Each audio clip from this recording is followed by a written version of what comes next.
India and Singapore decided to strengthen cooperation in countering threats of rising terrorism, with Prime Minister Narendra Modi terming cross-border terrorism and increasing radicalization as grave challenges. PM Modi, who held comprehensive talks with Singapore Prime Minister on ways to enhance cooperation in key sectors, including trade and investment, said defense and security cooperation are key pillars of strategic partnership between India and Singapore. Home, auto and corporate loans may get cheaper as the new RBI Governor Urjit Patel-led panel marked its debut policy review with a surprise 0.25% rate cut, lowering borrowing costs to 6-year lows. The 6-member Monetary Policy Committee, headed by Patel, reduced repo rate or the short-term rate to 6.25%. Karnataka has agreed to release 36,000 cusecs of Kaveri water till the 6th of October. The Supreme Court had directed Karnataka to release 2,000 cusecs of water per day from 7th to 18th October.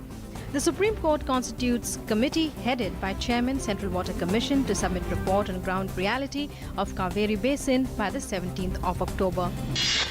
Pakistani troops targeted Pallanwala sector, violating the ceasefire for the 6th time in the past 36 hours by shelling and firing on Indian posts and civilian areas along the LOC in Jammu and Rajouri districts. Pakistani troops targeted Changar, Kalsian and Makri subsectors of Naushera belt. Defense spokesman said Pakistani troops fired mortar bombs, automatic weapons and small arms. Indian troops gave a befitting reply to the unprovoked firing. Union Home Minister Rajnath Singh has said the Modi government will not allow anyone to dent India's honour and every citizen has faith in the country's armed forces. The Union Minister said during his trip to Ladakh since yesterday, 21 delegations of political parties, religious groups and civil society members have met him and placed before him various demands. Earlier, the minister paid tribute to soldiers at the War Memorial in Dras. Union Urban Development Minister Venkaiah Naidu today said that Uttar Pradesh will have the maximum number of smart cities and assured that centre will give all assistance to the state for its development. The minister laid the foundation stone for the first phase of Kanpur Metro project, more than 17,000 crore rupees to be spent on the 32-kilometre long corridors. Senior BJP leader and Union Minister Ravi Shankar Prasad has lambasted Delhi Chief Minister Arvind Kejriwal for his remarks on surgical strikes carried out by Indian forces across the LOC. He said that this is a matter of national interest and should not be politicized. Addressing the media, the leader said that all political parties should remain united on issues of national interest.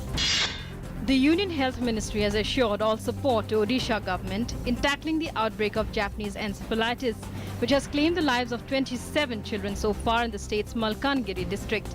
The Health Ministry has declared Japanese encephalitis as a notifiable disease and asked states to ensure that all healthcare providers inform local authorities about such cases.